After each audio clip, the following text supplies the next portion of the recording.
अभ्यासटा समस्त हेबा दरकार झील घर को ठाकुर घर को आ गुरु घर को खाली हाथ में जाती किए धूप टिके आनला जदि पैसा खर्च करने इच्छा भी लगुना फूल टिके आण भोग टिके आण जार भी सत्संग होना जो भी सत्संग हो जदि टिके टिके आणे से सैड जमी गोटे रखाई थाली से आणिकिना रखियो कहीं थे अलरेडी नवेदन हो सारी ठाकुर पाखे तेणु से रखिले जो सरीज मिसेक समस्त को बंटागला ताले आम जो शिव मंदिर को जाऊे दुर्गा मंदिर को जाऊे अन्य कौन देवादेवी पाक जाऊे 50-100 टकार माने भोग नहीं जाऊे कि ठाकुर पाक एत भी दरकार नहीं जड़े जब फूलटा भी नहीं आसे ठाकुर से भी संतुष्ट ये अभ्यासटा हवा दरकार आई अभ्यास भितर छोट छोट जिनिस प्रत्येक देवादेवी पसंद अपसंद जिनस अच्छी जमी प्रभु स्वयं विष्णु पाखे तुलसी लगे शिव पाखे लगे ना से भाया बड़दा पाखे कौ फूल पसंद ठाकुर पाखे बड़मा पाखे आचार्य देवी पाखे जानवा दरकार दुर्गा पाखे काली पाखे सरस्वती पाखे शिव पाखे विष्णु पाखे कौ कौ फूल आवश्यकता और कौटा पसंद योग्य ये जिनसा आमको जानवा दरकार ताहले कौन हम आम पूजा विधिटा सिस्टमेटिक हम तेणु युवाक गुरु पाखक आसिले धीरे धीरे धीरे धीरे आम जानवा एका दिन में हुए ना कहीं माँ पेटर कहीं शिखी न था सब एट को आसले ही शिक्षाटा मिले एका थरे भी कौन जिनसटा हो बारंबार अभ्यासगत हेले जिनसटा हुए तेणु आम यहीटा को अभ्यास कर तो जहाँ भी हो परम पिता पुरुषोत्तम श्री ठाकुर जो विधान गुड़ाक रही विधान भितर छोट छोट जिनस गुड़ाक मुझे आज आरंभ करी जे ठाकुर जड़े परम भक्त थे से प्रत्येक दिन ठाकुर सेवा जत्न करती ये जो आम चरणामृत दौचे जो पानीटा साइड रखुचे आम घरे भी दौ या ऊपर टिके कहबी चरणामृतर महत्व कईटा जड़े जब यूट्यूब फॉलो करें ऑटोमेटिक से जानी किंतु जब जानी ना से आलोचना करुच्ची जड़े माइतीदा अच्छा माइतीदा सी बहुत दिन पर गोटे कन्या संतान जो गोटे कन्या संतान से कन्या संतान टी देखा तार देह प्राय बारंबार असुस्थ हुए जिते असुस्थ हुए से जाइकिना से तार मेडिकल ट्रिटमेंट करा जाए कौन ठीक हुए नहीं पिता मन से आसी आश्रम को एवं पंडित पाखे जातक तैयारी कर बहुत छोट शिशु कन्याटी 4 मासर जिते तार जातक तैयारी जातक तैयारी हो सारापर देखा से झीर गंड दोष अच्छी गंड दोष मान मृत्यु जग तो से पंडित कहते ये झील 4 मास रु 5 मास बचब ना जदि बापा माँ पूर्ण किसी थाए प्रत्येक लोक प्रति श्रद्धा दियंती प्रति धर्म करती ताले 6 मास रु 8 मास से छुआटा बंची पारे एतिकी जिनिस से पंडित दा कहले जिते यही कथाटा शुणिले माइतीदा मन भितर केमिति लगे गोटे वज्र पड़गला भाया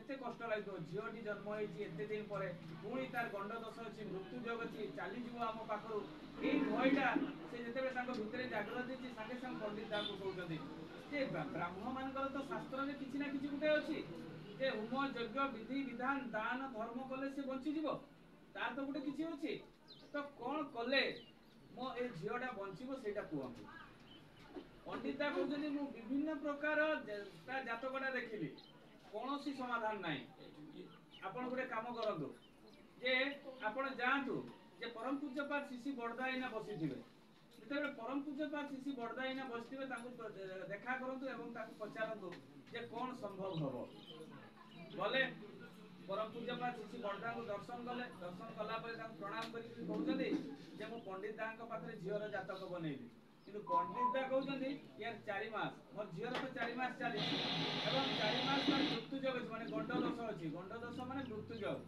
से जदि कौन पूर्ण थाए बापा माँ से झीलटा बंची जापे परम पूज्यपाद शिशि बड़दा कहले मु तो तार समाधान दे पारि नहीं किंतु तमें जो प्रत्येक दिन ठाकुर पाखे भोग एवं जल अर्पण करुच जो चरणामृतटा ठाकुर पाखे अर्पण कर चरणामृत सेटा प्रत्येक दिन टिके टिके टिके टिके करी खुआ हेई पारे किछि हेई पारे से पूरा डायरेक्ट कहले नहीं परम पूज्यपाद जे से पानीटा को पीले तुम झीलटा बंची जीव से कथा कही ना से कहले तुम ट्राई कर चेष्टा कर जहाँ भी हो पिता आसी झील को प्रत्येक दिन चामुच छोट झीलटी 4 मास टिके टिके पानी पीले पानी पीला से 2 वर्ष पर परम पूज्यपाद शिशि बड़दा को दर्शन करने दर्शन कला समय से कथा कहते दादा आपड़ जो कही चरणामृतटा प्रत्येक दिन मो झील को पियाए तार 2 वर्ष है कौन ये केते दिन आउ पिएबे परम पूज्यपाद श्री बड़दा गले तार जेते पर्यंत 12 वर्ष हेने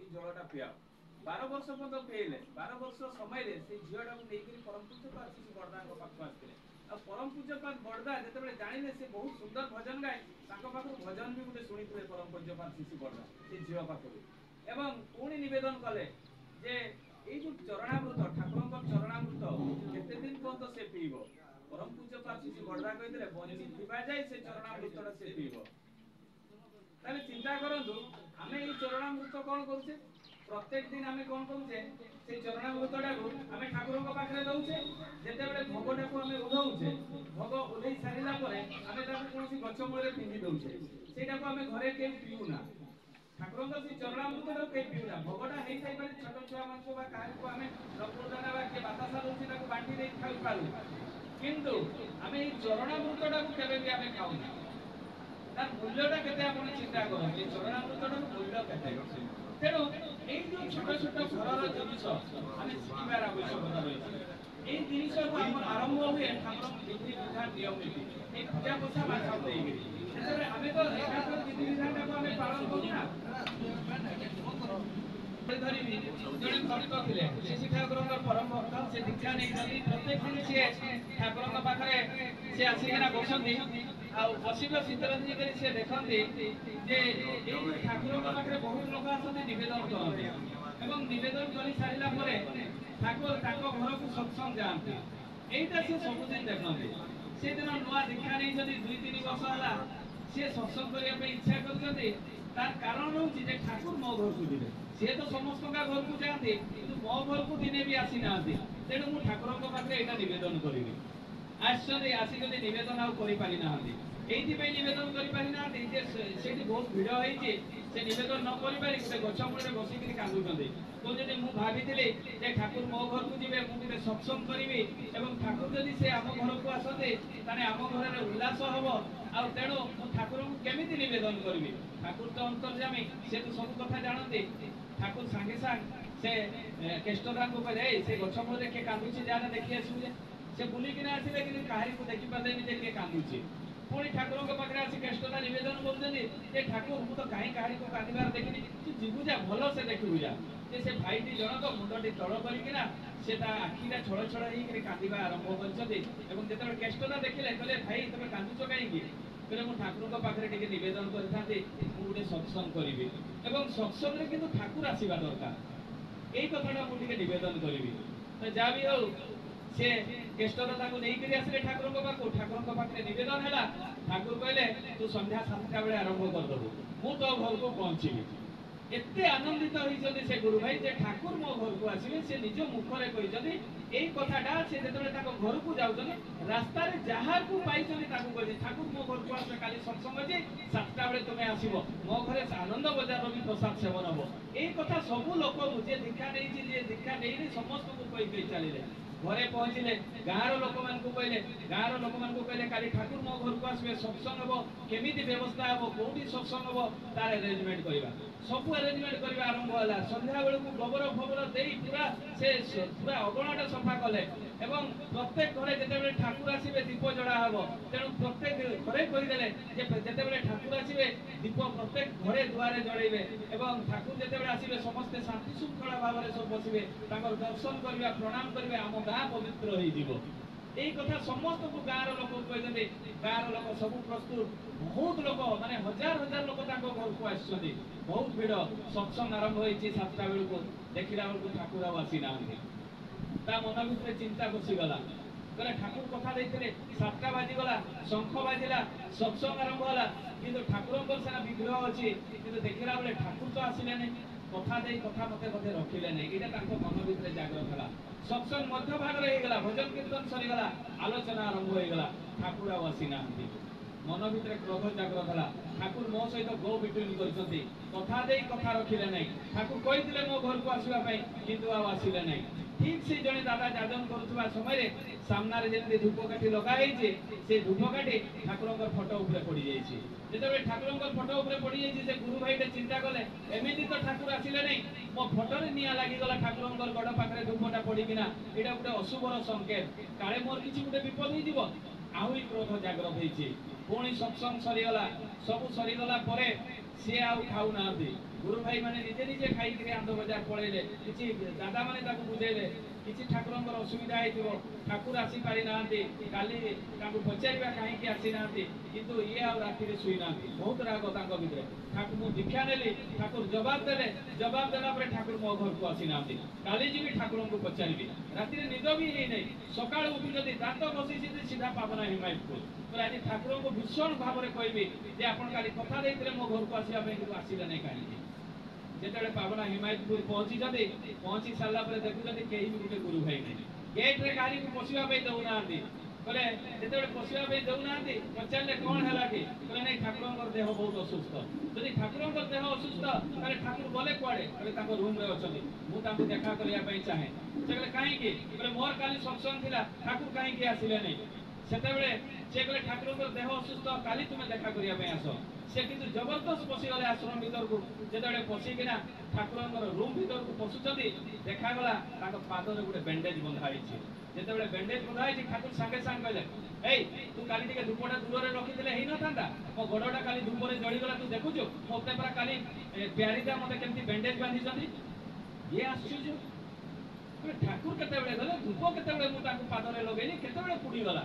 कथाटा मन पड़गला अरे जिते मुझे सत्संग करूली से समय फटोरे तो निया लगी जाइए पादटा जड़ी जाइए फटर तारे ठाकुर कौन से स्वयं निजे विराजमान थे भो भोई कांदी पकेले बोले प्रभु मत क्षमा कर दियो स्वयं आपण से विराजमान थे मु अधम जानी पारि नहीं तू जिते सत्संग करू धूपटा टे दूर रखू मु काली केते राति सारा शोई नहीं केते कष्ट पाई जानी ना प्यारीदा आज सकाळे जाइछन्ती मते छाड़ीकिना मु राति सारा मु कांदी खाली जला पुरा होकर मोर गोड़टा खाली जलूला एत जोरसोर तू धूपटा पाखे दे देथिलु गुरु भाईटा भो भो होकर कांदुची जेतेबेले जा घरे सत्संग हुअंती जीवंत आसी से विराजमान हुअंती एवं आमे ताकु फटो बोली भाबिबा नै स्वयं एठी सी विराजमान आमे केमिति बसिबा केमिति चलिबा केमिति कथाबार्ता करिबा जीवंत स्वयं भगवान बसनी सेटा हमकु शिखिबा दरकार आमे एठी जाजन चलतिबो भजन चलतिबो आमे कुसुम फसर चलैतिबा आमे भाबुजो जे ठाकुर बोले फटोटा ना ठाकुर स्वयं जीवंत ये उपस्थित था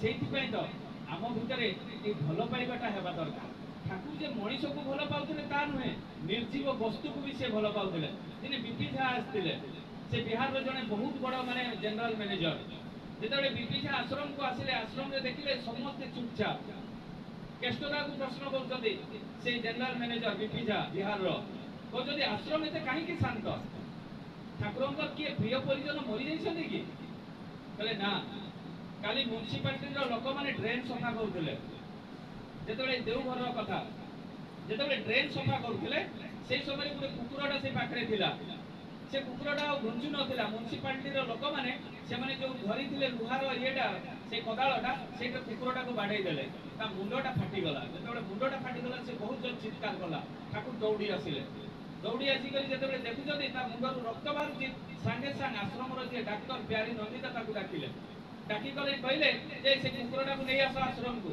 एवं जी पशु डाक्तर सागे सांग डाकिक आण ट्रिटमेंट आरंभ कर एवं पर दिन से कुकुर ट्रिटमेंट आरंभ होती ठाकुर पर दिन तार प्रत्येक दिन माने दिन से जो दिन तार बैंडेज बंधाई मुंडरे से दिन सका राति पर्यंत 6 थर प्यारी नंदिता को पचार से कुकुरटा उठिला ना नहीं खाइला ना नहीं से केमिति अछि एई कथा सब तार सब तदारक करूछन से 6 थर जाक ठाकुर देखबा पई जाउछन से कुकुरटा अब आज 3 दिन हला ठाकुर आज भी ठीक भाव रे खाइ नाथि कुकुरटा धीरे धीरे जेतेबेले चालुछि पदा को आछि ताको आनंद लागुछि बोले से विपिजा आश्चर्य होई गले गोटे कुकुरर आइडेंटिटी नहीं ता माँ बापा किए कहीं जानी ना कुकुरटा प्रति एत ठाकुर को भल पाइबा ठाकुर निजे खाऊ ना मैंने केते आश्चर्यजनक कथा आमे कौन करुचे आमे किंतु झगड़ा लागुचे भाई भाई भितर गुरु भाई भितर माँ मान भितर कहले देखुन ठाकुर केते कष्ट पाउथिबे आम भितर भल पाइबाटा आज आसु नहीं कहले चिंता करो तो ठाकुर जदि गोटे कुकुर प्रति गोटे निर्जीव वस्तु चेयरटा राति पड़ीला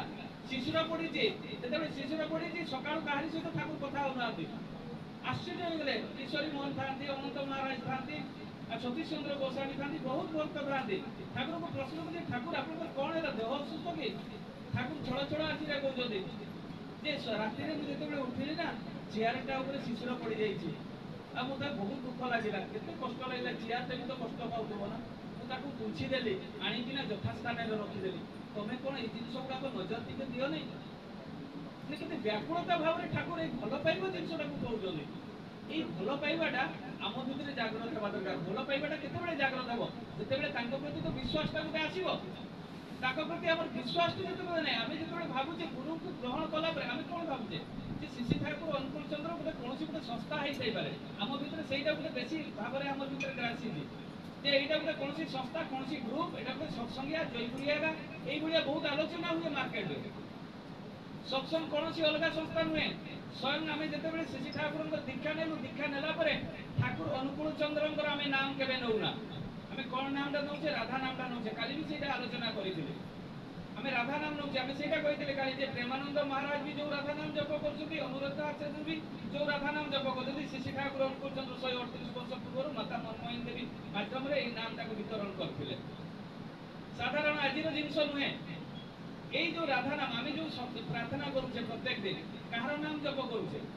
জয় রাধে রাধে, কৃষ্ণ কৃষ্ণ গোবিন্দ গোবিন্দ বলে। কাহার নাম নেলে? রাধাঙ্কর, কৃষ্ণঙ্কর, গোবিন্দঙ্কর। আমি অনুকূলঙ্কর নাম নেলে কি? তাহলে সৎসঙ্গ অলগা সংস্থা হেলা কোটি? জনে দীক্ষা নেইଥିବା লোক দিনটে 2 থর জগন্নাথଙ୍କ নাম নেউ নথিব, কিন্তু যে দীক্ষা নেইছি সে দিনটে 2 থর জগন্নাথଙ୍କ নাম নেউছি। কেমিতি? গুরু বন্দনা, যেগুড়াক বেদরু আসিছি, ঋগ্বেদ যজুর্বেদরু। କୌଣସି ଜିନିଷ ଏପଟୁ ସେପଟୁ ଆସିନି। ଠାକୁର ଯେତେ ବି ଜିନିଷ ଦେଇଛନ୍ତି ସବୁ ଶାସ୍ତ୍ର ସମ୍ମତ, ବେଦ ବେଦାନ୍ତ ପୁରାଣ ଶାସ୍ତ୍ରରୁ ଦେଇଛନ୍ତି। ଆମେ ଗୁରୁ ବନ୍ଦନାରେ କ'ଣ ଜପ କରୁ? ମନ୍ନାଥ ଶ୍ରୀ ଜଗନ୍ନାଥ ମଧୁର ଶ୍ରୀ ଜଗଦ୍ଗୁରୁ, ଜଗନ୍ନାଥଙ୍କ ନାମ ନେଉଛେ। ସତ୍ସଙ୍ଗ କ'ଣ ଅଲଗା ସଂସ୍ଥା? ନା, ସ୍ୱୟଂ ନାରାୟଣଙ୍କର ସଂସ୍ଥା। ସିଏ ହିଁ ତ ସେଇ କଚ୍ଛପ ଅବତାର, ମତ୍ସ୍ୟ ଅବତାର, ନରସିଂହ ଅବତାର, ସେଇ ରାମ, ସେଇ କୃଷ୍ଣ, ସେଇ ଯୀଶୁ, ମହମ୍ମଦ ରସୁଲ, ଚୈତନ୍ୟ ମହାପ୍ରଭୁ। ତ ସିଏ ଅଲଗା ଜିନିଷ ଦେବେ କୋଉଠି? এই যে চৈতন্য মহাপ্রভু হরে কৃষ্ণ কৃষ্ণ কৃষ্ণ হরে হরে, হরে রাম রাম রাম হরে হরে, এই মন্ত্রটা সে চৈতন্য মহাপ্রভু বহুত ভাবে বিস্তারিত করলে। আজ কেন্দ্র মন্দির বিহারে যেতবে জয়রাত্রি প্রার্থনা সরে সেইগুড়াকরে সে কଣ করতে, যে দেউঘর কি যাই দেখিবে মাতা মনমোহিনী ধামরু সংকীর্তন করি আসନ୍ତି কেতবে জয়রাত্রি সরলা পরে। সেই ঠাকুর প্রণাম, বড়মা প্রণাম, বড়দা প্রণাম করে সারা পরে বড়দা বাড়ি যাতে সমাধি হয়ে মাতা মনমোহিনী ধামরে দি এন্ড করতে। মানে সৎসঙ্গ অলগা সংস্থা হেলা কোটি? প্রত্যেকটি ধর্মরে গোটে গোটে জিনিসকে জপ করতে, কিন্তু সৎসঙ্গ সম্পূর্ণ বিধানটাকে পালন করে। গোটে নুহে, সম্পূর্ণ বিধানটাকে পালন করে।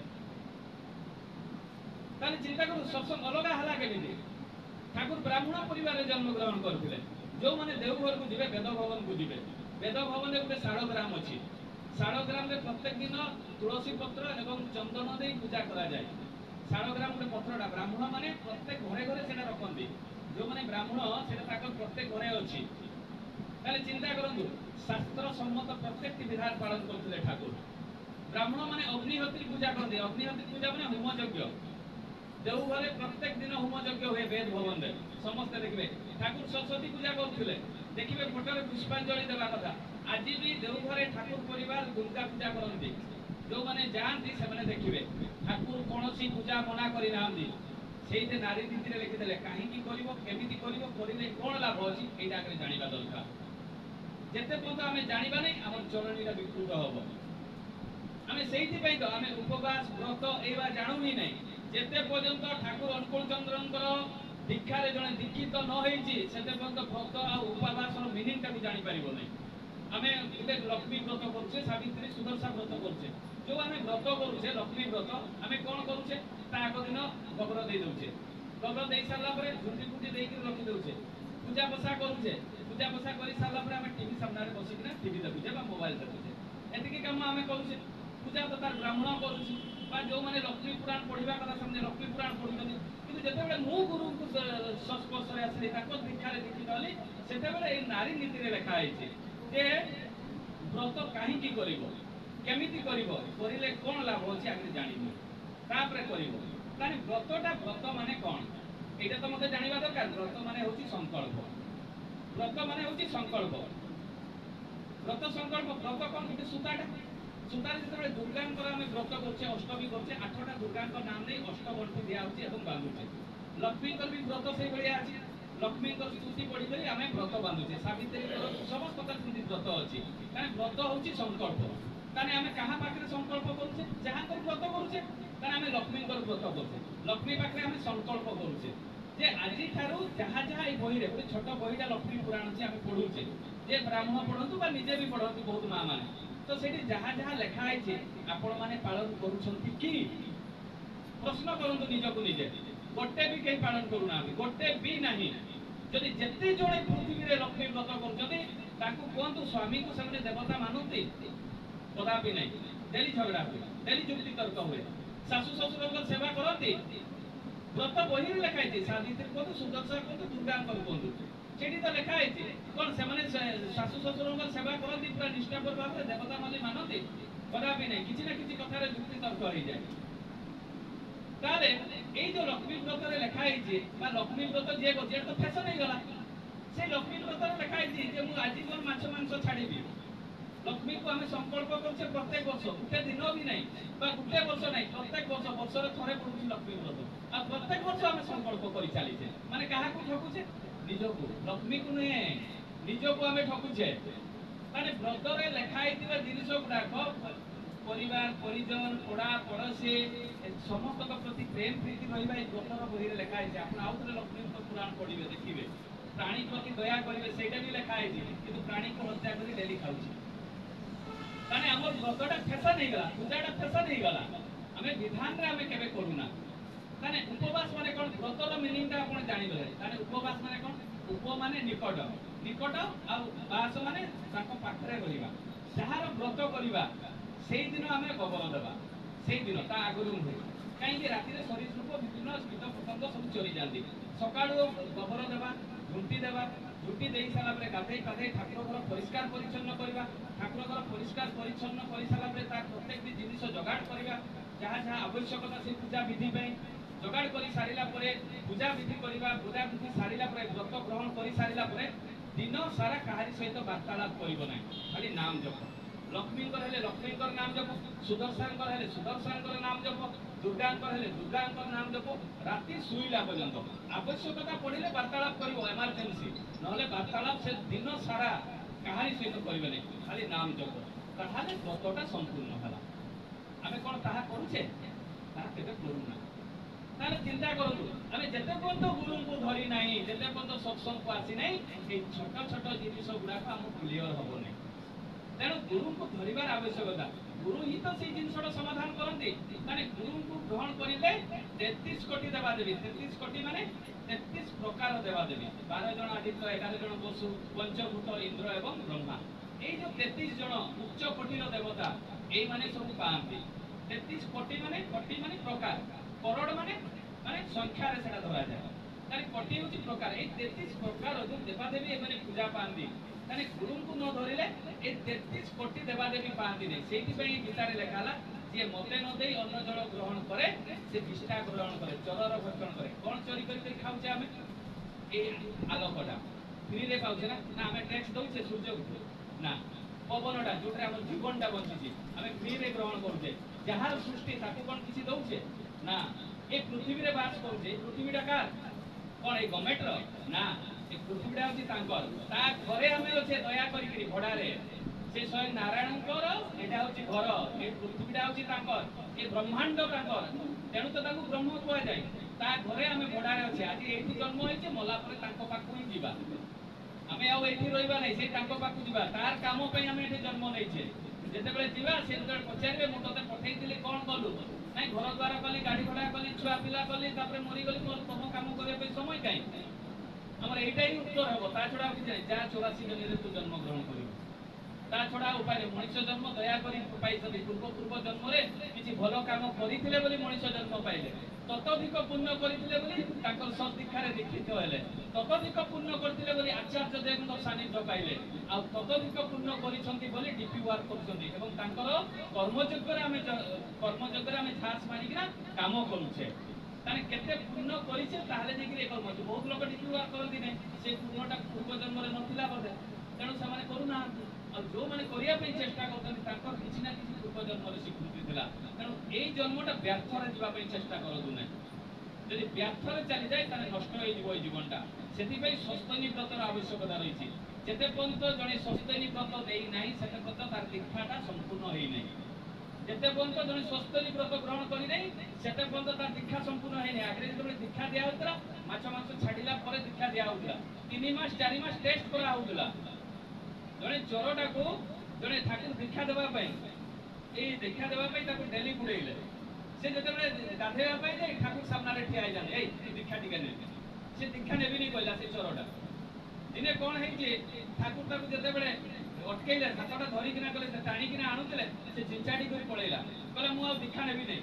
ସେ ଦିନରୁ ସେ ଠାକୁର ସେ ରାସ୍ତାରେ ଠିଆ ହେଇଥିଲେ ବୋଲିକିନା ସେ ଚୋରଟା ସେ ରାସ୍ତା ଛାଡିଦେଲା ଅଲଗା ରାସ୍ତାରେ ଗଲା ଗାଧେଇବା ପାଇଁ। ଦିନେ ଠାକୁର ଚିନ୍ତା କରୁଛନ୍ତି ଆରେ ସେ ଗଲା କୁଆଡେ ସେ ଯେତେବେଳେ ଖୋଜ ଖବର ନଉଛନ୍ତି ଦେଖାଗଲା ସେ ଜେଲରେ ଅଛି। ଠାକୁର କହୁଛନ୍ତି ଜେଲ ଗଲା କେମିତି କହିଲେ ସିଏ କଣ କରେ ପ୍ରତ୍ୟେକ ଦିନ ସେ ଚୋରି କରେ ତା ସ୍ତ୍ରୀ ପାଇଁ ଏବଂ ପ୍ରତ୍ୟେକ ଦିନ ଚୋରି କରୁ କରୁ କରୁ କରୁ ଦିନେ କଣ ହେଇଛି ଧରା ପଡିଯାଇଛି ଏବଂ ସେ ତା ସ୍ତ୍ରୀକୁ ବହୁତ ଭଲ ପାଏ। ଯେତେବେଳେ ସମସ୍ତେ ତାକୁ ପଚାରନ୍ତି ତାର ଚୋର ଗୋଷ୍ଠୀ ମାନେ ପଚାରନ୍ତି ସେ କୁହେ ଯେ ମୋ ସ୍ତ୍ରୀ ପାଇଁ ମୁଁ ଡେଲି ଚୋର କରୁଛି ଆଉ ମୋ ସ୍ତ୍ରୀ ମତେ ସେ ବହୁତ ଭଲ ପାଏ ସେ ଜୀବନରେ ମତେ ଛାଡିକିନା ଯିବ ନାହିଁ।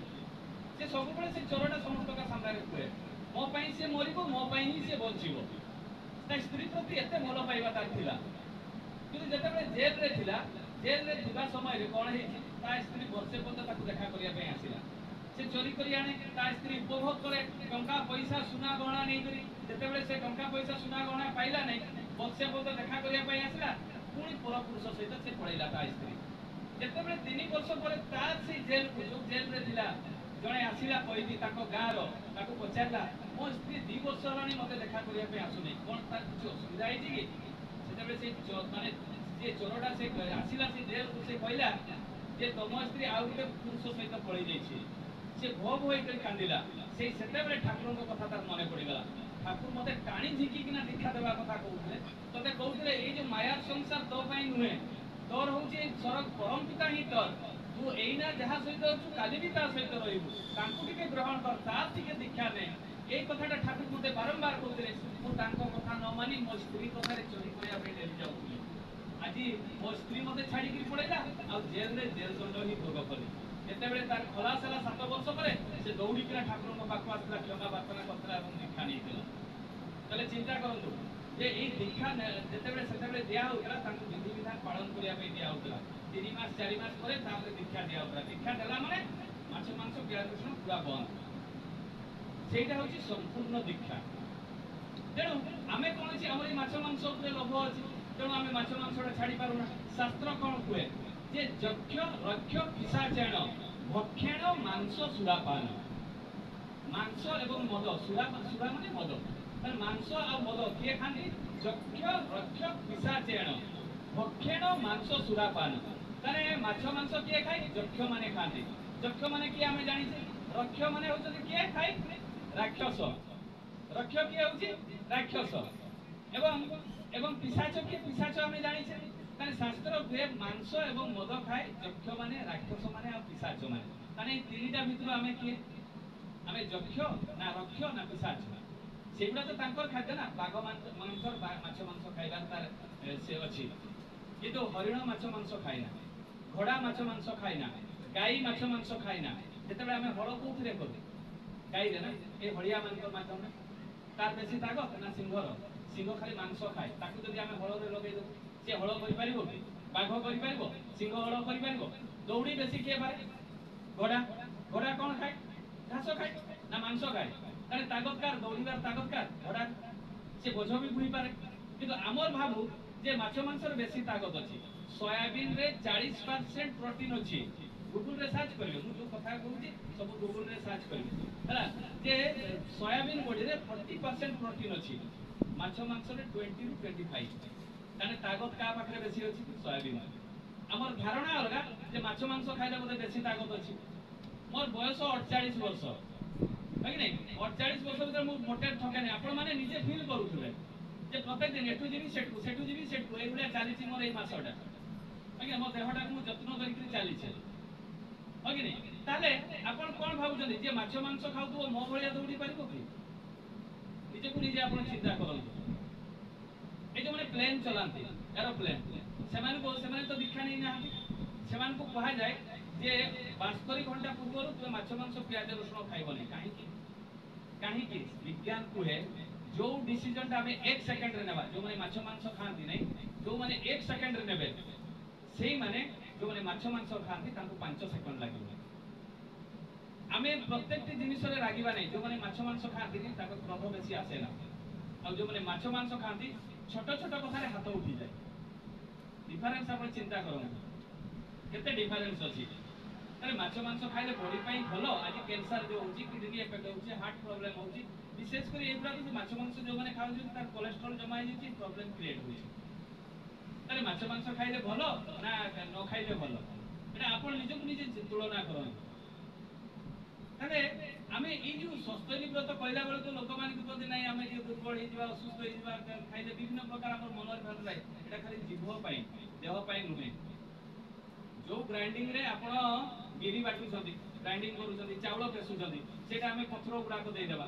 से ग्राइंडिंग ता चलिबो कि पेटटा सेम से देबो तार खाद्य जहा मनुष्य ताकू खाद्य देले दीर्घायु हेबो चिरायु हेबो चिरंजीवी हेबो आ सेठी जदी हमें एही जो खराब जिंस गुडा को दे देबा शमशान तयारी कर देबा घरटा को हाड़ गुडा को खाई करी बॉडीटा को हमें शमशान करछे देवता सेटा आसीबे कि केबे आसीबे नै माइंडटा सब बेले मानसिक आड़ को जीवो भूत प्रेत आड़ को जीवो घरे प्रॉब्लम लागि देबो तेनु शरीर रे भगवान प्रत्येक मनुष्य शरीर रे देवता वास करन तो से देवता केते बेले वास करबे सेटा को मंदिर सदृश तयारी करबा पई पड़िबो ताहाले सेटा देवता मो शरीर रे वास करबे आ जते बेले हमें सेटा को शमशान तयारी करता मुर्दा गुडा को कोठी पुरा जाय शमशान घाट रे हमें जते बेले खासीटा काटी दिया जाय बा हमें जते बेले गाईटा केते मारी दोछि से गभिया हे जाय से कोन करे गुडे बेकरे गुडे पोघा पकाय करी कोन करे से कथा करे आ कर भिक्षा मागे मागे ना काहे कि मागे से तार प्रायश्चित हुए किंतु हमें प्रत्येक दिन गुडे खासी काटुछे माने हमें केते जे पाप करिछे केते थर प्रायश्चित हेबा दरकार गुडे प्राणी को हत्या करिछे चिंता करि पाउछे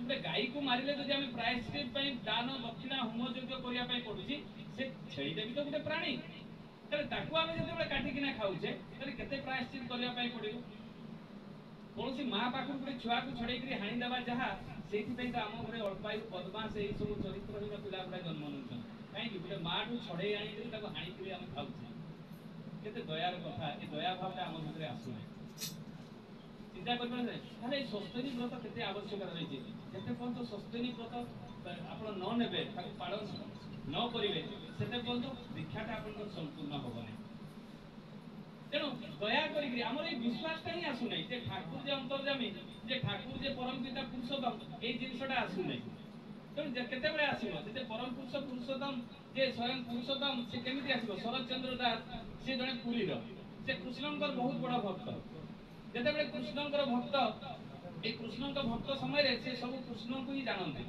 किंतु तांको भीतर गुटे जागृत है जे गुरु ग्रहण न कले कोन कृष्ण मो पाखु भोग पाइबे तो गुरु तो ग्रहण करिया पई पड़िबो तो गुरु कहा को ग्रहण करी सेते बेले भी बहुत गुरु थे तो से एते खुजु खुजु दिने कोन हेई जे से किछि गुरु भाई मान को कथा रे आसीले जे शिशि ठाकुर अनुकूल चंद्र होतनि विश्व ब्रह्मांड मालिक कଳି जुगर पुरुषोत्तम तांकर दीक्षा ग्रहण कर किंतु तांकर विश्वास होला नै बोले मो जीवी ठाकुर को देखिबी तापर दीक्षा नेबी नले मो ठाकुर को दीक्षा नेबी आसी जदी पावना हिमायत को जेते बेले ठाकुर को दर्शन कर जने सांको देखि करी तांको मनटा एभଳି आइगला से सांगे सांग दीक्षा नै छनी एवं दीक्षा नेला परे सेठी किछि दिन रहि जदी विधि विधान शिखि जदी आसी जदी एवं विधि विधान जेते बेले देखि सारिला परे ठाकुर को प्रश्न करजदी जे ठाकुर मु तो कृष्ण भक्त मु कृष्ण को बसिकरी नाम ध्यान करे किंतु ठाकुरंकर फोटो सामना रे हम केबे नाम करिवि नै आपन को देखि करी मु नाम करिवि नै सेते बेले ठाकुर कहजदी ठीक अछि तू कृष्ण को देखि करी तू नाम जप करिवु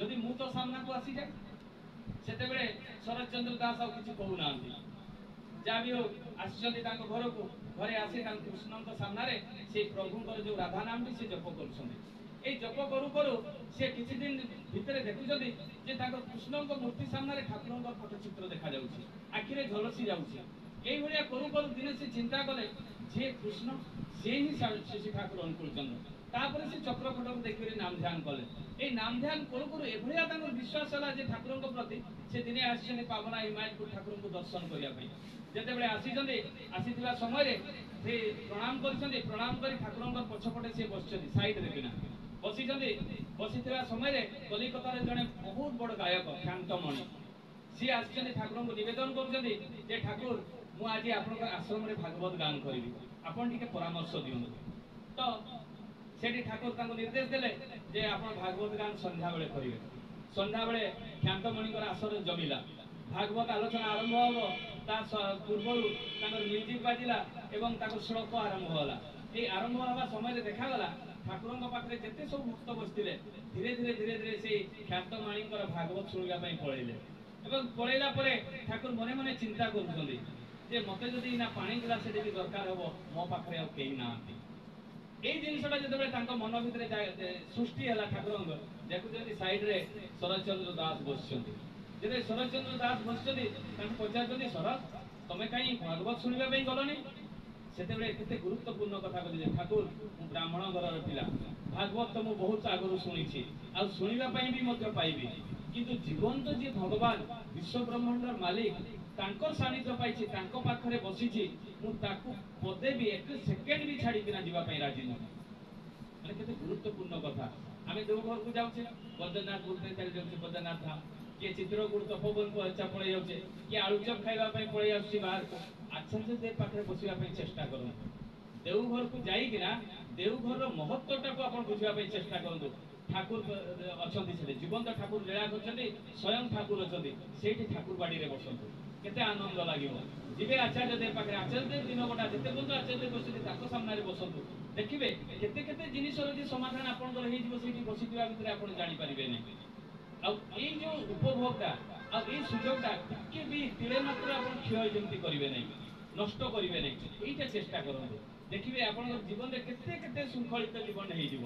ଯାହା ବି ଆଉ ସମୟ ହେଇଯାଉଛି, ଆଉ ଗୋଟେ କଥା କହି ମୋର ବକ୍ତବ୍ୟ ଶେଷ କରିବି, ବୋଧେ ଆଉ 5 ମିନିଟ୍ ଅଛି, ତ ଯାହା ବି ହଉ ଜଣେ ପରମ ଭକ୍ତ କଥା କହି ମୋର ବକ୍ତବ୍ୟ ଶେଷ କରିବି।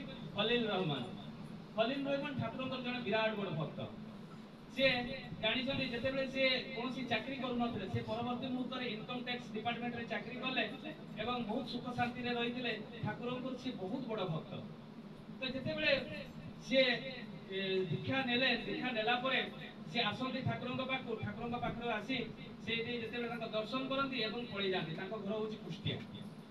ତ ଦିନକର ଘଟଣା କଣ ହେଇଛି, ଠାକୁରଙ୍କ ପାଖକୁ ଆସିଛନ୍ତି, ସେଠି ଠିଆ ହେଇଛନ୍ତି ଆମର ପ୍ରଫୁଲ୍ଲତା ଏବଂ ଆମର ଖଲିଲ ରହମାନ, ଏମାନେ ସବୁ ଠିଆ ହେଇଛନ୍ତି। ଠିଆ ହେଇଥିବା ସମୟରେ କେଷ୍ଟଦା କହୁଛନ୍ତି ଖଲିଲ ରହମାନକୁ ଯେ ଖଲିଲ ତମର ତ ଜୀବନରେ ବହୁତ ଦୁଃଖ, ଖାଇବା ପାଇଁ ଦୁଳେ ପାଉଛ, ଖାଇବା ପାଇଁ ପାଉନ, ବହୁତ କଷ୍ଟ କରୁଛ, ଠାକୁରଙ୍କ ପାଖରେ ଟିକେ ନିବେଦନ କଲେ ହୁଅନ୍ତା ନାହିଁ? ଖଲିଲ ରହମାନ ସେ ସମୟରେ କେତେ ଗୁରୁତ୍ୱପୂର୍ଣ୍ଣ କଥା କହୁଛନ୍ତି, ଠାକୁର ତ ଅନ୍ତର୍ଯାମୀ, ମୁଁ ଯଦି ନିଜ ଜୀବନ ଚରିତ୍ରରେ ବିଧିବିଧାନ ପାଳନ କରେ ଠାକୁର ଦିନେ ନା ଦିନେ ମୋର ଦୁଃଖ ବୁଝିବେ ଏବଂ ଏଇ ଯୋଉ ପୂର୍ବ ଜନ୍ମର କର୍ମଫଳ ଏଗୁଡାକ ବି ଧୀରେ ଧୀରେ ଖଣ୍ଡନ ହେଇଯିବ। କାହିଁକି ମୁଁ ପୂର୍ବ ଜନ୍ମରେ ତ କିଛି ଖରାପ କାମ କରିଥିବି, ତେଣୁ ଏଇ ଦୁଃଖ କଷ୍ଟଟା ଯଦି ମୁଁ ତାଙ୍କୁ ଠିକ ଭାବରେ ସେବା କରେ, ତାଙ୍କ ବିଧାନଟାକୁ ପାଳନ କରେ, ତାହେଲେ ନିହାତି ମୋ ଜୀବନରେ ଦୁଃଖଟା ଚାଲିଯିବ। এই কথাটা যেତେବେଳେ ପ୍ରଫୁଲ୍ଲ ଦାସ ଶୁଣିଲେ ଆଶ୍ଚର୍ଯ୍ୟ ହେଇଗଲେ, କହିଲେ ଏତେ ଲୋକ ଆସୁଛନ୍ତି ଠାକୁରଙ୍କୁ ଭିକ୍ଷା କରୁଛନ୍ତି, ତାଙ୍କ ଦୁଃଖ ଯନ୍ତ୍ରଣା କଥା କହୁଛନ୍ତି, ଯିଏ ଦୀକ୍ଷା ନେଇଛି ବି ଯିଏ ଦୀକ୍ଷା ନେଇନାହିଁ ସେମାନଙ୍କୁ ଠାକୁର ବିଧାନ ବତାଉଛନ୍ତି, ତାଙ୍କୁ ଉପଚାର ପାଇଁ ସବୁ କଥା କହୁଛନ୍ତି ଆଉ ସରଳ ସମାଧାନ ଦେଇ ଦେଉଛନ୍ତି, ତାଙ୍କର ସମାଧାନ ହେଇଯାଉଛି। କିନ୍ତୁ ଖଲିଲ ରହମାନ ନାରାଜ ଅଛି ଯେ ଠାକୁରଙ୍କୁ ମୁଁ ନିବେଦନ କରିବି ନାହିଁ ଏବଂ ଖଲିଲ ରହମାନ କହୁଛନ୍ତି ପ୍ରଫୁଲ୍ଲ ଦାସଙ୍କୁ ମୁଁ ନିବେଦନ କରିଦେବି, ଠାକୁର ମୋ ଦୁଃଖ ହରଣ କରିଦେବେ, ମୁଁ ଜାଣିଛି, କିନ୍ତୁ ଠାକୁର ଯେ ଦୁଃଖ ପାଇବେ ସେଇଟା ମୁଁ କଣ ସହିପାରିବି? ଦେଖନ୍ତୁ କେତେ ଗୁରୁତ୍ୱପୂର୍ଣ୍ଣ କଥା। ପଳେଇଲେ କୁଷ୍ଟିଆ ଖଲିଲ ରହମାନ। ଦିନକର ଘଟଣା କଣ ହେଇଛି, ସେଇଠିକାର ଜଣେ ଗୁରୁ ଭାଇ ସିଏ ଆସିବେ ଠାକୁରଙ୍କୁ ଦର୍ଶନ କରିବା ପାଇଁ। ଯେତେବେଳେ ଠାକୁରଙ୍କୁ ଦର୍ଶନ କରିବା ପାଇଁ ଆସିବେ, ଗାଁ ସାରା ସବୁ କହିଲେ ଯେ ମୁଁ ପାବନା ହିମାୟତପୁର ଯିବି, ଯାହା ପାଖରେ ଯାହା ଅଛି ସମସ୍ତେ ଟିକେ ଟିକେ ମତେ କିଛି ଦିଅ। ଖଲିଲ ରହମାନ ନିଜ ହାତରେ ବନେଇଥିବା ଚାଦରଟି ସେ ଗୁରୁ ଭାଇକୁ ଦେଇଦେଲେ, କହିଲେ ଏଇଟା ଠାକୁରଙ୍କୁ ତୁମେ ଦେଇଦେବ। ଯେତେବେଳେ ସେ ଗୁରୁ ଭାଇଟି ଦେଖୁଛନ୍ତି ଚାଦରଟା, ସେଟା ପୁରା କଣା କଣା ଅଛି, ଜାଲି ଜାଲି ଟାଇପର, ଏତେ ଭଲ ଚାଦର ନୁହେଁ, କିନ୍ତୁ ଯେହେତୁ ଖଲିଲ ରହମାନ ଦେଇଦେବା ଆସିଛନ୍ତି ପାବନା ହିମାୟତପୁର, ବିଭିନ୍ନ ପ୍ରକାର ପନିପରିବା ସବୁ ନେଇକରି ଗାଁରୁ କଲେକ୍ସନ କରିଛନ୍ତି। ଯେତେବେଳେ ପାବନା ହିମାୟତପୁର ପହଞ୍ଚିଲେ ଠାକୁରଙ୍କୁ ପ୍ରଣାମ କରୁଛନ୍ତି, ପ୍ରଣାମ କରିବା ସମୟରେ ଠାକୁର କହୁଛନ୍ତି ଏଇ କଣ ଆଣିଛୁ ରେ? ଠାକୁର ପନିପରିବା ବହୁତ ଆଣିଛି, ପୂଜା ତୁ ଆନନ୍ଦ ବଜାରରେ ସେ ପନିପରିବା ଦେଇଦେବୁ, ତାପରେ ଆସିକି ମୋ ପାଖରେ ବସିବୁ, ମୋ ସହିତ ତୋ ସହିତ ମୁଁ ବହୁତ ଆଳାପ ଆଲୋଚନା କରିବି। ସେ ଉଠିଲେ, ଉଠିକିନା ପଳେଇଲେ ଆନନ୍ଦ ବଜାରକୁ। ଯେତେବେଳେ ଆନନ୍ଦ ବଜାରକୁ ଯାଉଛନ୍ତି, ସେ ମନେ ମନେ ଚିନ୍ତା କରୁଛନ୍ତି, ତାଙ୍କର ତ ସେ ବ୍ୟାଗ ଭିତରେ ଧରିଛନ୍ତି ଖଲିଲ ରହମାନର ଚାଦରଟା, ମୁଁ ଦେବି କି ନାହିଁ? এইটা তাଙ୍କ ମନ ଭିତରେ ପ୍ରଶ୍ନ ଆସୁଛି। ଏଇଥିପାଇଁ ପ୍ରଶ୍ନ ଆସୁଛି ଯେ ସାମ୍ନାରେ ଦେଖୁଛନ୍ତି ଏତେ ସୁନ୍ଦର ସୁନ୍ଦର ଚାଦର ତାଙ୍କ ପାଖରେ ପଡିଛି ଠାକୁରଙ୍କ ପାଖରେ। ବହୁତ ବଡ ବଡ ଧନୀ ଧନୀ ଲୋକ ତାଙ୍କୁ ଚାଦର ଦେଇଛନ୍ତି ଏବଂ ଠାକୁରଙ୍କର ଗୋଟେ ଝୁଡି ଅଛି ସେଇଠି ସବୁ ଗଦା ହେଇଛି। ଠାକୁର ତ ଏତେ ସୁନ୍ଦର ସୁନ୍ଦର ଚାଦର ଗୁଡାକ ତାଙ୍କ ପାଖରେ ଅଛି, ଏଇଟା କଣ ଗ୍ରହଣ କରିବେ? ଏଇଟା ତାଙ୍କ ମନ ଭିତରେ ତାଙ୍କ ପ୍ରଶ୍ନ ଆସିଯାଇଛି। ଯାହା ବି ହଉ ସେ ଯେତେବେଳେ ଯାଉଛନ୍ତି 2-3 ପାଦ ଆଗେଇଛନ୍ତି, ଠାକୁର ପୁଣି ଡାକିଲେ, ଏଇ ଶୁଣିଲୁ। ଦୌଡ଼ିକିନା ଆସିଲେ, ଆଣ୍ଠୁ ମାଡ଼ିକି ପ୍ରଣାମ କଲେ। ପ୍ରଣାମ କରିଛନ୍ତି ଠାକୁର କହିଲେ, ଆରେ ତୋ କୁଷ୍ଟିଆରେ ସମସ୍ତେ କୁଶଳ ମଙ୍ଗଳ ଅଛନ୍ତି ତ? କହିଲେ ଠାକୁର ସମସ୍ତେ କୁଶଳ ମଙ୍ଗଳ ଅଛନ୍ତି। ହଉ ଯା, ତୁ ଆନନ୍ଦ ବଜାରରେ ପନିପରିବା ଦେଇ ଆସି ଖାଇକିନା ଆସିବୁ ଏବଂ ଖାଇ ଆସିଲା ପରେ ମୋ ପାଖରେ ବସିବୁ ଏବଂ ତୋ ସହିତ ମୋର ବହୁତ ଆଳାପ ଆଲୋଚନା ଅଛି। ପୁଣି ଉଠିକିନା ଚାଲିଲେ। ଯେତେବେଳେ ଉଠିକିନା ଚାଲୁଛନ୍ତି କିଛି ବାଟ ଚାଲିଗଲେ, ପୁଣି ଜୋଶ ଡାକୁଥିଲେ, ଏ ଶୁଣିଲୁ। ପୁଣି ଯେତେବେଳେ ଫେରିକିନା ଆସିବା ପାଇଁ ଚାହୁଁଛନ୍ତି, ତାଙ୍କ ଆଖିରୁ ଲୁହ ଗଡ଼ିଗଲା। ସେ ଜାଣିପାରିଲେ ଯେ ଠାକୁର ତ ଅନ୍ତର୍ଯାମୀ। ଖଲିଲ ରହମନର ଚାଦରଟାକୁ ମୁଁ ଦେବା ପାଇଁ ନାରାଜ, ବେଗରେ ଲୁଚେଇକିନା ଧରିଛି, କଣ କରିବି କଣ? ସେଟା ତାଙ୍କ ଆଖି ଛଳ ଛଳ ହେଇଯାଇଛି। ଘୁରିକିନା ଯେତେବେଳେ ଆସୁଛନ୍ତି ଠାକୁରଙ୍କ ପାଖକୁ, ଆଣ୍ଠୁ ମାଡ଼ି କରି ପୁରା ମୁଣ୍ଡଟା ତଳ କରିକିନା କାନ୍ଦି ପକାଉଛନ୍ତି, ଠାକୁର ମତେ କ୍ଷମା କରିଦିଅ। ଠାକୁର କହିଲେ, କାହିଁକି ରେ, ତୁ କାହିଁକି କାନ୍ଦୁଛୁ, କାହିଁକି କ୍ଷମା କରିବୁ? କହିଲେ, ଠାକୁର ଆପଣ ପ୍ରଥମେ କ୍ଷମା କରିଦିଅନ୍ତୁ, ତାପରେ କହିବେ। ସିଏ ଆଗରେ ଏଇଟା ତାଙ୍କର ଗୋଟେ ଜିଦ୍, ଏ ଠାକୁର ଆପଣ ପ୍ରଥମେ କ୍ଷମା କରନ୍ତୁ, ତାପରେ କହିବେ। ଆଉ ଭୀଷଣ କାନ୍ଦୁଛନ୍ତି, ଭୋ ଭୋ ହେଇକରି କାନ୍ଦୁଛନ୍ତି। ଠାକୁର କହିଲେ, ଏଇ ବ୍ୟାଗ୍ ଭିତରେ କଣ ଅଛି କାଢିଲୁ। ତାଙ୍କ ଦେହଟା ଶିହରି ଯାଇଛି ଏବଂ ସାଙ୍ଗେ ସାଙ୍ଗେ ବ୍ୟାଗରୁ କାଢିଛନ୍ତି ଚାଦରଟା। ଯେତେବେଳେ ଠାକୁରକୁ ଦେଇଛନ୍ତି, ଠାକୁର ଏତେ ଲୋକ ଅଛନ୍ତି, କେତେ ବଡ ବଡ ଲୋକ ଅଛନ୍ତି, ତାଙ୍କ ସାମ୍ନାରେ ସେ ଚାଦରଟାକୁ ଠାକୁର ପୁରା ମେଲେଇ ଦେଲେ। ମେଲେଇ ଦେଇକି କହୁଛନ୍ତି, ବାହ କି ମୁଲାୟମ ଚାଦରଟା। ସାଙ୍ଗେ ସାଙ୍ଗେ ଦେହରେ ଘୋଡେଇ ପକେଇଲେ। ସମସ୍ତେ ଆଶ୍ଚର୍ଯ୍ୟ, ଏତେ ସୁନ୍ଦର ସୁନ୍ଦର ଚାଦର ପଡିଛି, ଠାକୁର ତାକୁ ଛୁଁ ନାହାନ୍ତି, କିନ୍ତୁ ଖଲିଲ ରହମନ ଦେଇଥିଲା ଏଇ ଚାଦରଟାକୁ ନିଜ ଦେହରେ ଘୋଡେଇ ଗଲେ। ସେ ଭକ୍ତ ଜଣ ଭୋ ଭୋ ହେଇକି ଗଡି ଗଡି କାନ୍ଦୁଛନ୍ତି। ଇଏ କଣ ଲୀଳା ଭକ୍ତ ଏବଂ ଭଗବାନଙ୍କର। ତାପରେ ଦେଖାଯାଇଛି ଯେ ଖଲିଲ ରହମନଙ୍କର ଦୁଃଖ ଚାଲି ଯାଇଛି। ଇନକମ ଟ୍ୟାକ୍ସ ଡିପାର୍ଟମେଣ୍ଟରେ ଚାକିରି ପାଇଛନ୍ତି, ଛୁଆ ପିଲା ସମସ୍ତେ ଶିକ୍ଷିତ ହେଇଛନ୍ତି ଏବଂ ଠାକୁରଙ୍କର ପୁରା ଜୀବନ ସାରା ସେ ଜଣେ ପରମ ଭକ୍ତ ହେଇଛନ୍ତି। ଏଇ ହଉଛନ୍ତି ଶ୍ରୀ ଠାକୁର ଅନୁକୂଳଚନ୍ଦ୍ର। ଟିକେ ତାଙ୍କୁ ଭଲ ପାଆନ୍ତୁ, ଆବଡା ଖାବଡା ହେଲେ ବି ଭଲ ପାଆନ୍ତୁ। ଦେଖିବେ ଏ ଜୀବନଟା ହେଇଯାଏ, ଯେତେ ପର୍ଯ୍ୟନ୍ତ ଆମେ ବିଧିବିଧାନ ଜାଣିନେ ସେତେ ପର୍ଯ୍ୟନ୍ତ ଆମେ ଯେ ଯାର ମନ ମାଫିକ ଆମେ ଠାକୁରଙ୍କର ପୂଜା କରୁଛେ। ଯେତେବେଳେ ବିଧିବିଧାନ ଆମେ ଜାଣିଯିବା, ତାପରେ ଆଉ କ୍ଷମା ନାହିଁ, ତାକୁ ପାଳନ କରିବା ପାଇଁ ପଡିବ। ସେଇଭଳିଆ ଠାକୁରଙ୍କ ଜୀବନରେ ବି ଗୋଟେ କଥା ଅଛି ଯେ ଶିଶେନ୍ଦ୍ର ଚଟ୍ଟୋପାଧ୍ୟାୟ ସେ ପ୍ରତ୍ୟେକ ଘରକୁ ଯାଆନ୍ତି, ଜଣେ ସହପ୍ରତିନିଧି, ପ୍ରତ୍ୟେକ ଘରକୁ ଯାଆନ୍ତି, ବିଧାନ କୁହନ୍ତି ଯେ ଠାକୁରଙ୍କର କେମିତି ବିଧି ବିଧାନ ନିୟମ ନୀତି ପାଳନ କରିବା ପାଇଁ ପଡିବ। ସେ ଗୋଟେ ବହୁତ ଦୂରକୁ ସତ୍ସଙ୍ଗ ଯାଇଛନ୍ତି, ସେଠି ଶୁଣିଲେ ଯେ ଜଣେ ଇଞ୍ଜିନିୟର ସିଏ ଠାକୁରଙ୍କ ଦୀକ୍ଷା ନେଇଛନ୍ତି କିନ୍ତୁ କିଛି ପାଳନ କରୁନାହାନ୍ତି। ଶିଶେନ୍ଦ୍ର ଚଟ୍ଟୋପାଧ୍ୟାୟ ଗଲେ ତାଙ୍କ ଘରକୁ। ଯେତେବେଳେ ଯାଇଛନ୍ତି, ଯାଇକରି ଯେତେବେଳେ ପହଞ୍ଚିଛନ୍ତି, ଦେଖୁଛନ୍ତି ଠାକୁରଙ୍କର ଅବସ୍ଥା ବହୁତ ଶୋଚନୀୟ। ଏଭଳିଆ ରଖିଛନ୍ତି ଯେ ଠାକୁର କୋଉଠି ଅଛନ୍ତି ତାକୁ ଜଣା ପଡୁନି, ମାନେ ପୁରା ଶୁଏଇ ଦେଇଛନ୍ତି ଠାକୁରଙ୍କ ଫଟୋଟା। ଯାଇକରି ଯେତେବେଳେ କହୁଛନ୍ତି, ଆପଣ କଣ ଠାକୁରଙ୍କର ଦୀକ୍ଷା ନେଇଛନ୍ତି? ସେ ଇଞ୍ଜିନିୟର ମହାଶୟ କହୁଛନ୍ତି ଯେ ହଁ, ମୁଁ ଠାକୁରଙ୍କର ଦୀକ୍ଷା ନେଇ। କଣ ଆପଣ ଇଷ୍ଟବୃତ୍ତି କରନ୍ତି? ହଁ, ରବିବାର ଦିନ ଇଷ୍ଟବୃତ୍ତି କରେ। ସେ କଣ ରବିବାର ଦିନ ଇଷ୍ଟବୃତ୍ତି କରେ ମାନେ ଆଉ 6 ଦିନ କଣ ଇଷ୍ଟବୃତ୍ତି କରନ୍ତି ନାଇଁ? କହିଲେ ନା, ମୁଁ କରେ ନାହିଁ। କାହିଁକି? ନାଇଁ, ଯେତେବେଳେ ମୋର ଡ୍ୟୁଟି ସରେ ରାତି 2ଟା, ରାତି 2ଟା ବେଳେ ଡ୍ୟୁଟି ସରିଲା ପରେ ମୁଁ ଟିକେ ମଦ ପିଇଦିଏ। ଆସିବା ବେଳେ ରାସ୍ତାରେ କୋଉଠି ଗଡିକିନା ପଡିଥାଏ। ଦିନ 10ଟା ହେଇଯାଏ, ଉଠିବା ପାଇଁ କେଉଁଦିନ 8ଟା ହେଇଯାଏ। ଆଉ ଆସିଲା ବେଳକୁ ବ୍ରହ୍ମ ମୁହୂର୍ତ୍ତ ତ ସରି ଯାଇଥାଏ। ପୁଣି ରୋଷେଇ ବାସିକିରି 2ଟା, ଦିନ 2ଟା ବେଳେ ବାହାରେ ଡ୍ୟୁଟି, ପୁଣି ଦିନ 2ରୁ ରାତି 2 ମୋର ଡ୍ୟୁଟି 12 ଘଣ୍ଟା। ଆଉ ମୁଁ ଇଷ୍ଟବୃତ୍ତି ଦେବି କେମିତି? ତାହେଲେ ଆପଣ ରବିବାର ଦିନ କେମିତି ଦିଅନ୍ତି? କହିଲେ ନାଇଁ, ମୋର ଶନିବାର ଦିନ ଡ୍ୟୁଟି ଅଫ୍ ଥାଏ ଏବଂ ସେଇଦିନ ମୁଁ ଘରେ ଥାଏ, ସକାଳୁ ଉଠି ବ୍ରହ୍ମ ମୁହୂର୍ତ୍ତ ଇଷ୍ଟବୃତ୍ତି ଦିଏ। କହିଲେ ତୁମେ ତ ନୀତି ବିରୋଧୀ, ଶାସ୍ତ୍ର ବିରୋଧୀ, ଇଷ୍ଟ ବିରୋଧୀ କାମ କରୁଛ, ତାହେଲେ ଇଷ୍ଟବୃତ୍ତି ଦେଇ ମୂଲ୍ୟ କଣ? এই কথা শিশেନ୍ଦ୍র চট্টোপাধ্যায় কହୁଛନ୍ତି। କହିଲେ ଲାଭ କଣ? ଏ ହାତଟା ଦେଖୁଛନ୍ତି? ସାଙ୍ଗେ ସାଙ୍ଗେ ସେଇ ଇଞ୍ଜିନିୟର ଦାଦା ହାତଟା ଟେକିକି କହୁଥିଲେ, ଏ ହାତଟା ଦେଖୁଛନ୍ତି? କହିଲେ ହାତଟା ତ ଠିକ ଅଛି ଆପଣଙ୍କର। କହିଲେ ଯୋଉଦିନ ମୁଁ ଜଣେ ସହକର୍ମୀ, ମୁଁ ତାଙ୍କୁ ଡ୍ୟୁଟି ଯେତେବେଳେ ଦେଲି, ମୋର ଦିନ ରାତି 2ଟାରେ ଡ୍ୟୁଟି ଅଫ୍ ହେଲା, ଆଉ ଜଣେ ଇଞ୍ଜିନିୟର ଜଏନ୍ କରିବ। ସେ ଯେତେବେଳେ ଇଞ୍ଜିନିୟର ମେସିନ ଚଲାଉଛନ୍ତି, ମେସିନ ଚଲେଇବା ସମୟରେ କଣ ହେଇଛି, ଆଉ ମେସିନ ଚାଲିଲା ନାହିଁ। ସେତେବେଳେ ସେ ଯୋଉ ମୋର ସହପାଠୀ ସିଏ ମତେ ଡାକିଲେ, କହିଲେ ସାର୍ ଟିକେ ମେସିନଟା ଚାଲୁ ନାହିଁ, ଆପଣ ତ ଚଲେଇଥିଲେ, ବନ୍ଦ କଲେ, କିନ୍ତୁ ମେସିନ ଚାଲୁ ନାହିଁ, ଆପଣ ଟିକେ ଚଲେଇକିନା ଯାଆନ୍ତୁ। ମୁଁ ଯେତେବେଳେ ଗଲି, ସେ ତାର ଯୋଉ ପୋଲି ଗୁଡାକ ସେଗୁଡାକ ନଷ୍ଟ ହେଇଯାଇଛି, ତାକୁ ମୁଁ ଚେଞ୍ଜ କଲି। ଚେଞ୍ଜ କରିକି ଯେତେବେଳେ ସୁଇଚଟା ଦେଇଛେ, ମୋର ଏଇ ଯୋଉ ସାର୍ଟର ଯୋଉ ଇଏଟା ମାନେ କନାଟା ସେ ଭିତରେ ପଶିଗଲା ଏବଂ ଯେତେବେଳେ ସାର୍ଟଟା ଭିତରକୁ ପଶି ପଶି ଯାଉଛି, ମୁଁ ସାଙ୍ଗେ ସାଙ୍ଗେ ଠାକୁରଙ୍କୁ ଡାକିଛି, ପ୍ରଭୁ ମତେ ରକ୍ଷା କର, ଡାହାଣ ହାତରେ ମୁଁ ଇଷ୍ଟବୃତ୍ତି ଦିଏ, ଯଦି ମୋର এই ହାତଟା ତୁମେ ନେଇଯିବ, ଇଷ୍ଟବୃତ୍ତି କୋଉଥିରେ ଦେବି? ସାଙ୍ଗେ ସାଙ୍ଗେ ଲାଇନ ସଟଡାଉନ ହେଇଯାଇଛି ଏବଂ ସେଟାକୁ କାଟିକିନା କଇଁଚିରେ କାଟିକିନା ମୁଁ ସେଇ ସାର୍ଟଟିକୁ ହାତଟିକୁ ବାହାର କରିଛି। ତାହେଲେ ମୁଁ ନୀତି ବିରୋଧୀ, ଶାସ୍ତ୍ର ବିରୋଧୀ, ଇଷ୍ଟ ବିରୋଧୀ କଲି କଣ? ସେତେବେଳେ ଶିଶେନ୍ଦ୍ର ଚଟ୍ଟୋପାଧ୍ୟାୟ ବୁଝେଇଦେଲେ ଆପଣ ବିଧି ବିଧାନ ଜାଣିନଥିଲେ, ଆଜି ଆସି ଆପଣଙ୍କୁ ମୁଁ ବତେଇଲି ଏବଂ କହିଦେଲି ଯଦି ୟା ପରେ ଆପଣ ଭୁଲ କରନ୍ତି ତାହେଲେ ତାର ଦଣ୍ଡ ଭୋଗ କରିବା ପାଇଁ হবে। ଆପଣ ଜାଣିନାହାନ୍ତି ବୋଲି ଠାକୁର ଆପଣଙ୍କୁ ରକ୍ଷା କଲେ। ପ୍ରତ୍ୟେକଟି ମଣିଷକୁ ଯିଏ ଦୀକ୍ଷା ନେଉ ବା ଦୀକ୍ଷା ନ ନେଉ ପ୍ରତ୍ୟେକଟି ମଣିଷକୁ ଠାକୁରଙ୍କର, ସେ ନିର୍ଜୀବ ବସ୍ତୁ ହଉ ସଜୀବ ବସ୍ତୁ ହଉ ସବୁ ଠାକୁରଙ୍କର। ଖାଲି ଆମେ ଦୀକ୍ଷା ନେଲେ ଯେ ଠାକୁର ଆମର ତା ବି ନୁହେଁ, ତା ବି ନୁହେଁ। ତାର ସମୟ ଅଛି କି 5 ମିନିଟ୍ କହିବି? କାହିଁକି এই কথাটা কହୁছি যে যেহেতু এই কথাটা বাহারিগলা যে ঠাকুর খালি আমি যে দীক্ষা নেইছে আমার তা নুহে, যে দীক্ষা নেই নাহান্তি তাঙ্কর বি ঠাকুর, তাঙ্কু বি রক্ষা করନ୍ତି ঠাকুর। এইটার জীবন্ত প্রমাণ গুটে দেবি। পালিতদা বলি করে জনে ଥିଲେ। পালিতদা সে দুর্গা পূজা সময়ে কলেকশন করিয়া পাই যাଆନ୍ତି। যেতেবেলে কলেকশন করিয়া পাই যাଆନ୍ତି, এই ଯିବା ସମୟରେ যেতেবেলে গাঁ শেষ হই আসি সেতেবেলে কହୁଛନ୍ତି দিন তো মানে সরিগলানি, খাଇବା সময় ହେଲା, ଚାଲ ଆମେ ପଳେଇବା। 10-12 ଜଣ ଗୁରୁ ଭାଇ ସେ ଆମର ଯୋଉ ଦୁର୍ଗା ପୂଜା ଯୋଉ ଅର୍ଘ କଲେକ୍ସନ ହୁଏ, ଉତ୍ସବ କଲେକ୍ସନ ହୁଏ, ତାର ଆଗରୁ ବହି ମିଳୁଥିଲା, ସେ ବହି ସେ କଲେକ୍ସନ କରନ୍ତି।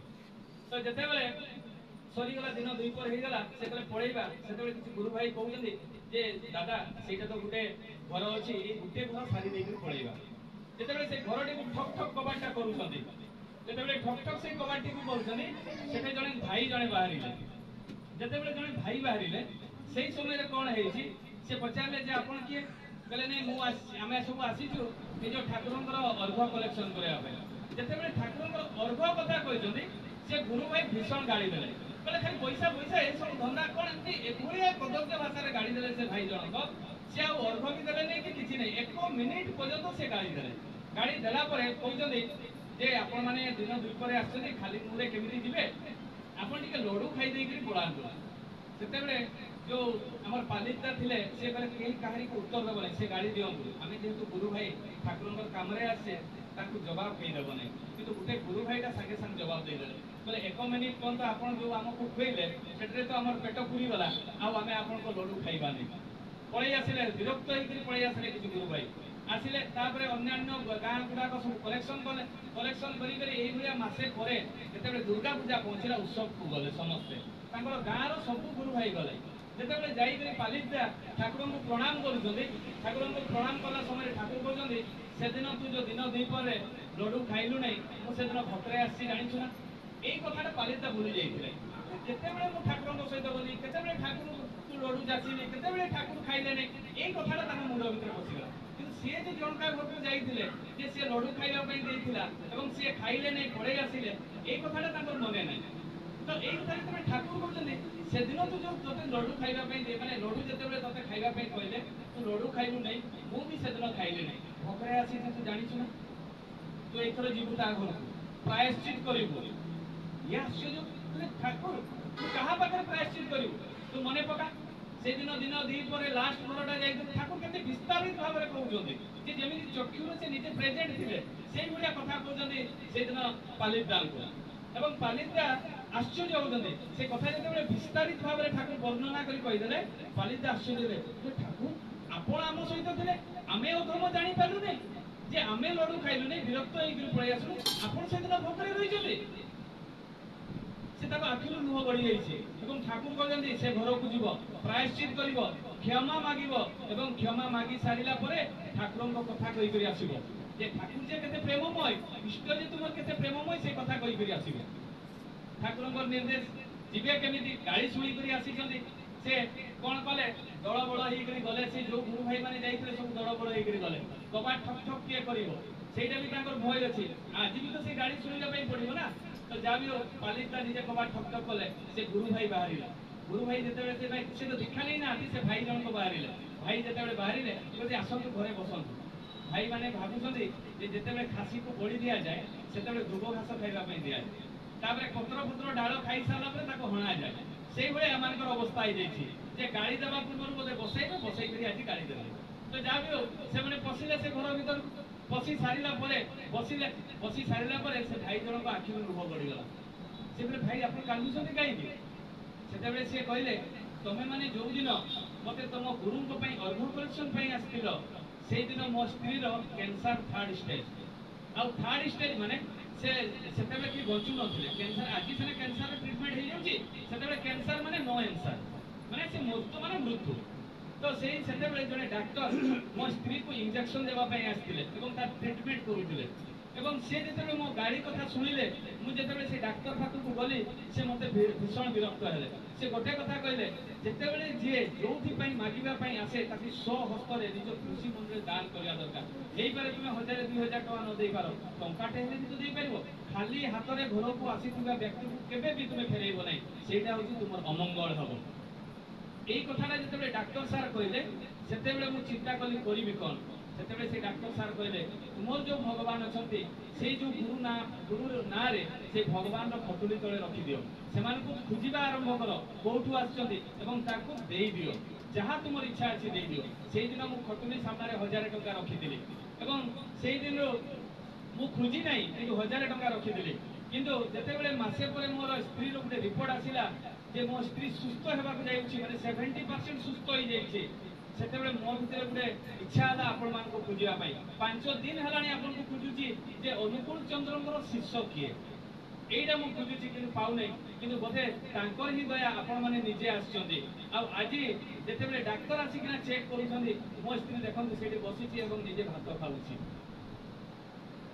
তাহলে চিন্তা করନ୍ତୁ ଠାକୁର ଖାଲି ଆମେ ଦୀକ୍ଷା ନେଇଛେ ବୋଲି କି ଆମର ତା ନୁହେଁ ଯୋଉମାନେ ଦୀକ୍ଷା ନେଇନାହାନ୍ତି ତାଙ୍କ ପ୍ରତି ବି ତାଙ୍କ ଭଗବାନଙ୍କର ଦୟା ଅଛି ଏ ବିଶ୍ୱ ବ୍ରହ୍ମାଣ୍ଡ ତ ତାଙ୍କର ସୃଷ୍ଟି ଯିଏ ଦୀକ୍ଷା ନେଇଛି ସିଏ ବି ତାଙ୍କର ଦ୍ୱାରା ସୃଷ୍ଟି ଯିଏ ଦେଇନି ତାଙ୍କ ଦ୍ୱାରା ସୃଷ୍ଟି ଏ ସୃଷ୍ଟିଟା ହିଁ ତାଙ୍କର ତାହେଲେ ସେ ସମସ୍ତଙ୍କୁ ହିଁ ଭଲ ପାଆନ୍ତି ଯୋଉମାନେ ଦୀକ୍ଷା ନ ନିଅନ୍ତି ସେମାନେ ହେଉଛନ୍ତି ତାଙ୍କର ଅମାନି ପୁଅ ଯୋଉମାନେ ତାଙ୍କ କଥାଟାକୁ ମାନନ୍ତି ନାହିଁ ଆଉ ଯୋଉମାନେ ଦୀକ୍ଷା ନେଇଛନ୍ତି ସେମାନେ ତାଙ୍କର ସୁନା ପୁଅ तेणु एइथे जो माने उपस्थित अछंती अनुपस्थित अछंती समस्त पंच महाजीवन निष्ठीभूत हो समस्त शांति सुस्थिर निरामय जीवन यापन करंतु दीर्घायु हो सफाई हो एति कर वक्तव्य शेष करछि जय हो।